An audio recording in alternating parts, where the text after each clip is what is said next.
बिस्मिल्लाहिर्रहमानिर्रहीम। अस्सलाम वालेकुम नाज़रीन, आप यूट्यूब चैनल देख रहे हैं। मैं इमरान खान हूँ। अब तक की सारी सूरत हाल मैं आपके सामने रख देता हूँ कि हमने अब तक क्या क्या विटनेस किया और क्या हुआ इंडिया और पाकिस्तान के बीच में। जबकि एक बहुत बड़ी डेवलपमेंट पाकिस्तान के अंदर हुई है। कल रात को जितनी हुब्बल वतनी हम हासिल कर सके थे, आज सुबह हमने उसको पूरी तरह तबाह कर दिया है। कौम को इकट्ठा करते करते पूरी कौम को तकसीम कर दिया है सुप्रीम कोर्ट के एक फ़ैसले ने। मैं उस फैसले की तरफ आपको बाद में लेकर जाऊंगा, लेकिन पहले जो इंडिया और पाकिस्तान के बीच में सबसे बड़ी डेवलपिंग स्टोरी है वो आपके सामने मैं रखने लगा हूँ। अब नाजरीन, हमने अभी तक क्या विटनेस किया। सबसे पहले भारत ने पाकिस्तान पर रात गए हमला किया। भारत ने जो हमला किया वो फ़ज़ा से ज़मीन में हमला करने वाले मिसाइल उन्होंने इस्तेमाल किए, यानी उन्होंने अपने तैयारों के ज़रिए से ज़मीनी अहदाफ को निशाना बनाया। भारत ने 9 मकामात पर निशाने लगाए और जिनमें 24 मिसाइल भारत की जानिब से कम 24 मिसाइल बताए जा रहे हैं कि वो भारत की जानिब से दागे गए हैं। भारत ने नीलम झेलम डैम को भी निशाना बनाया है, नौशहरी डैम को भी निशाना बनाया है और ये कन्फर्मेशन पाकिस्तान के DG ISPR ने भी दे दी है। भारत ने मसाजिद के ऊपर अटैक किया है और हलाकतों और शहादतों की तादाद जो है वो अब ज़्यादा हो गई है। रात को जब ISPR ने क्लेम किया था तो कुछ शहादतों की तादाद को छुपाने की कोशिश की जा रही थी या कम बताया जा रहा था। हालांकि जो इंडिपेंडेंट सोर्सेज हैं वो ये बता रहे थे कि नुकसान ज़्यादा हुआ है और मैं आपको ये रात को भी कह रहा था कि कन्फर्मेशन आ जाएगी, दिन के उजाले में पता चल जाएगा। ऐसे लाशों को छुपाया नहीं जा सकता। और फिर पता चला कि 26 के करीब अब तक शहदा की तादाद हो चुकी है पाकिस्तान में और ये तमाम लोग सिविलियन हैं, इनमें ख़वातीन और बच्चे भी शामिल हैं। मसाजिद को शहीद किया गया है, मसाजिद के ऊपर अटैक किया गया है। इस पे मुसलमानों में, पाकिस्तानियों में शदीद गम व गुस्सा है।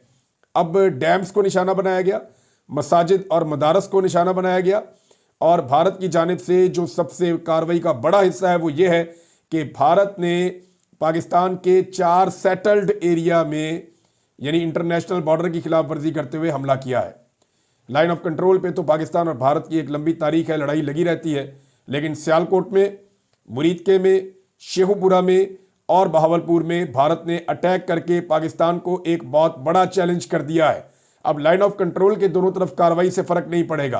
पाकिस्तानी ये डिमांड कर रहे हैं कि पाकिस्तान भी भारत के सेटल्ड एरियाज में भारत को नुकसान पहुंचाए। देखें, पाकिस्तानी ये कभी नहीं कहेंगे कि सिविलियंस को वहां पे पाकिस्तान मारे।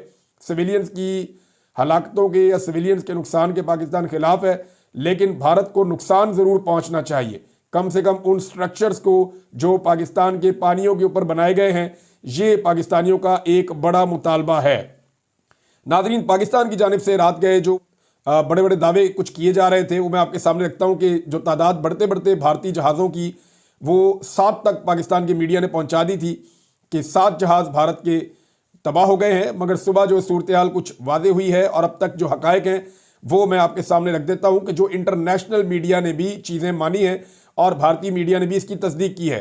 भारतीय अखबार है द हिंदू, ये बड़ा कट्टर अखबार है भारत का और ये लिखता है कि just in at least 3 Indian jets have crashed in Jammu and Kashmir.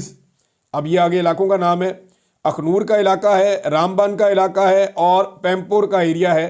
Government official told the Hindu. The Hindu को जो गवर्नमेंट ऑफिशियल है उसने ये बताया कि कम से कम 3 तैयारे जो हैं वो क्रैश हुए हैं और ये इंडियन जेट्स हैं। ये द हिंदू ने लिखा, लेकिन उसके बाद इन्होंने ये स्टोरी डिलीट कर दी। ये तस्दीक इंडियन मीडिया की जानिब से हो चुकी है। मैंने आपको पहले बताया था, इंडिया टुडे पे भी एक रिपोर्टर ने यह बताया था कि 3 जगह से इतला आ रही है कि वहां पे जेट्स गिरे हैं। किसके गिरे हैं इसके बारे में वो उस वक्त नहीं बता पाया, लेकिन बाद में भारतीय मीडिया से ये खबर गायब की जा रही है। भारत का जो ISPR है, जिस तरह पाकिस्तान में ISPR है इस तरह भारत की भी फौज का अपना एक सिस्टम है, लेकिन वो इस तरह काम नहीं करता। तो उनसे भी जब इस बारे में तवक्को की जा रही थी कि वो इस पे बात करेंगे तो उन्होंने पाकिस्तान के इन दावों के ऊपर किसी किस्म की कोई बात नहीं की कि उनकी एयरफोर्स का कितना नुकसान हुआ है। लेकिन जो आज़ाद ज़राए हैं, लेकिन जो बैनुल अक़वामी मीडिया है, चाहे वो राइटर्स है, चाहे वो BBC है, चाहे वो मकामी सहाफ़ी हैं, चाहे वहाँ के सोर्सेज हैं, वो ये बताते हैं कि कम से कम 3 जगहों पर तैयारे गिरने की इतला है, लेकिन ये पता नहीं चल सका कि ये कौन से तैयारे हैं और किस मुल्क के बने हुए हैं। क्या ये राफेल हैं, Su-30 है या MiG-29 है, ये कौन से तैयारे हैं। एक तैयारा पुलवामा के नज़दीक पामपुर का इलाका है, वहाँ से बलडोज़र को भी देखा गया कि वो मलबा उठाकर लेकर जा रहा है और ये विजुअल्स आप सब सोशल मीडिया पे देख चुके हैं। दूसरा जो तैयारा है वो जम्मू का ज़िला रामबन, वहाँ पे भी एक तैयारा गिरा है और उसकी कंफर्म इतलात हैं। तीसरा जो है पंजाब का ज़िला बठिंडा, वहाँ पे भी एक तैयारा गिरने की इतलात हैं। उसके विजुअल्स भी आपने देखे हैं, वहाँ पे पंजाबी में खड़े हुए लोग जो हैं, सिख बरादरी वहाँ पे बातचीत भी कर रही है कि तैयारा तो आके डिगा जहाज, तो ये वो जो बातें पंजाबी में करते हैं तो वो उसके बारे में बता रहे हैं। पाकिस्तानियों की जो शहादतें हैं, अब देखें ना, इंडिया में 26 सिविलियन कत्ल किए गए, दहशतगर्दों ने किए, और भारत ने उसी तरह की दहशतगर्दी करते हुए पाकिस्तान में 26 सिविलियंस को कत्ल कर दिया है। अब इसराइल ने खुलकर भारतीय फौजी कार्रवाई की हमायत का ऐलान कर दिया है और इसराइल का ये कहना है कि वो खुलकर भारत को इसमें सपोर्ट करेगा। DGISPR ने जो प्रेस कॉन्फ्रेंस की उसमें उन्होंने एक बात उठाई कि क्या जंगी कवानीन और आलमी नाम्स इस बात की इजाज़त देते हैं कि भारत वाटर स्ट्रक्चर्स को निशाना बनाए। यानी इसका मतलब है कि पाकिस्तान वाटर स्ट्रक्चर्स को निशाना नहीं बनाना चाहता, क्योंकि पाकिस्तान जो है वो जंगी कवानीन और जो आलमी नॉर्म्स हैं उनकी पासदारी करना चाहता है। यानी DGISPR के कहने का मतलब तो यही लग रहा है, पाकिस्तान में जो बड़ा मुतालबा है वो ये है कि हमें उसी तरह का बदला चाहिए जैसा हमला भारत ने किया है। भारत ने बहुत बड़ा हमला किया है, पाकिस्तान के अंदर सिविलियंस के ऊपर मिसाइल दागे हैं और ये भारत की जानिब से जंगी जनून है। भारत ने बदतरीन पाकिस्तान में मिसाइल बारी की है। 4 सेटल्ड एरियाज में बॉर्डर की खिलाफ वर्जी करके भारत ने हमला किया है। क्या पाकिस्तान वैसा जवाब दे पाएगा? पाकिस्तान की हुकूमत की जानिब से यह दावा किया गया है कि पाकिस्तानी फोर्सेस को फ्री हैंड दे दिया गया कि जनाब अब आप जवाबी कार्रवाई करें और अपने तरीके से जवाबी कार्रवाई करें। इसका यह मतलब है कि पाकिस्तान अभी जवाबी कार्रवाई का हक महफूज रखता है। लेकिन दूसरी जानिब पाकिस्तान के वज़ीर दिफा का जो बयान है वो इंतहाई कमज़ोर और इंतहाई घटिया बयान करार दिया जा रहा है पाकिस्तान में तमाम हल्कों की जानिब से, कि उन्होंने बैनुल-अक़वामी मीडिया पर यह कहा कि अगर भारत रुक जाता है लड़ाई करने से तो हम सीज़ फायर के लिए तैयार हैं।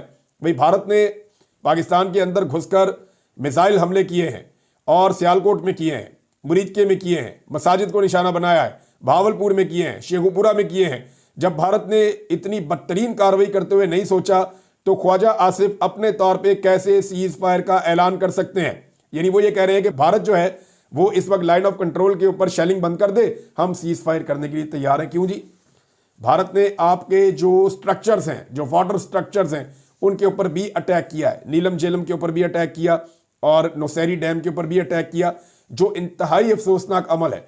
तो क्या इसके बदले में पाकिस्तान, जो पाकिस्तान के पानी है, यानी सिंध-तास मुआहदे के मुताबिक दरियाए सिंध, दरियाए झेलम और दरियाए चनाब, इन तीनों दरियाओं के पानियों के ऊपर पाकिस्तान का हक है और भारत इनमें से किसी भी दरिया का पानी नहीं रोक सकता। भारत ने इन दरियाओं के ऊपर बहुत सारे स्ट्रक्चर्स बना रखे हैं। अब पाकिस्तान की जिम्मेदारी है और पाकिस्तान को जवाबी कार्रवाई करनी पड़ेगी कि वो इन स्ट्रक्चर्स को हटाकर पाकिस्तान का पानी खुलवाए। और ये बात पाकिस्तानी बार बार कर रहे हैं, पाकिस्तानी इस बारे में मुतालबा कर रहे हैं। साहबजादा हामिद रजा साहब ने कहा कि भारत ने हमारे ऊपर सेटल्ड एरियाज में 24 मिसाइल मारे हैं, जब तक पाकिस्तान वापस 48 मिसाइल नहीं मारेगा और भारत के सेटल्ड एरियाज में नहीं मारेगा तब तक इसको जवाब या इसको बदला तस्वुर नहीं किया जाएगा। साथ ही साथ साहबजादा हामिद रजा साहब ने एक और बात की है कि अगर पाकिस्तान पे मस्जिद गिराई जा सकती है या मसाजिद पे हमला किया जा सकता है तो भारत में भी मंदिरों पे हमला किया जा सकता है। ये जनाब साहबजादा हामिद रजा साहब का एक मौक़िफ़ है जो मैंने आपके सामने रख दिया है। और ये इस वक्त की सूरत हाल है। आलमी सतह पे बड़ा जोर लगाया जा रहा है कि दोनों ममालिक रिस्ट्रेंट का मुजाहरा करें, जंगबंदी किसी तरह हो जाए और लड़ाई मज़ीद आगे ना बढ़े। लेकिन लड़ाई बढ़ने के खदशात मौजूद हैं, क्योंकि भारत का अगर इतना नुकसान हुआ है और उसके अगर रफ़ाल तैयारे गिर गए हैं या राफेल तैयारे गिर गए हैं भारत के, जिनके बारे में पाकिस्तान दावा कर रहा है, तो ये नरेंद्र मोदी के लिए बहुत ही ऑकवर्ड सिचुएशन हो जाएगी।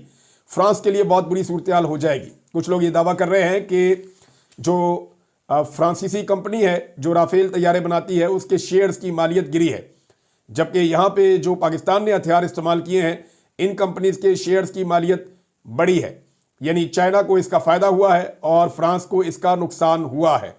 अब अगर पाकिस्तान और भारत के बीच में कोई न्यूक्लियर वॉर हो जाती है, इस हवाले से अंदाजे और तखमीने दुनिया ने लगाने शुरू कर दिए हैं। The international campaign to abolish nuclear weapons ICAN, उन्होंने कहा कि ये बहुत खौफनाक हो सकता है पूरी दुनिया के लिए।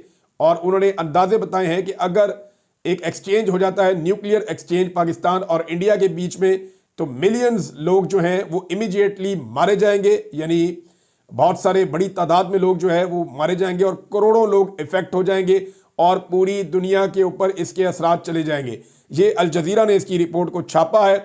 अब नाज़रीन आ जाएं उस घटिया और गलत और काबिल मुजम्मत इंसानियत सोच फैसले के ऊपर जो पाकिस्तान की सुप्रीम कोर्ट के आईनी बेंच ने आज दिया है। नाज़रीन, एक तरफ कौम को इकट्ठा कर रही थी दुश्मन की कार्रवाई, कौम दुश्मन के अज़ाइम के खिलाफ इकट्ठी हो गई और पहली मरतबा मुझे रात को ऐसा महसूस हो रहा था कि सब लोग एक ही सिमत में सोच रहे हैं कि हर हाल में दुश्मन को जवाब देना है। अब इस वक्त जब हम सबको अपना फोकस करना था दुश्मन को जवाब देने की तरफ, उस वक्त सुप्रीम कोर्ट ऑफ पाकिस्तान के आईनी बेंच ने, जिस आईनी बेंच को सिर्फ इसलिए बनाया गया 26वीं आईनी तरमीम के बाद ताकि उससे अपने मन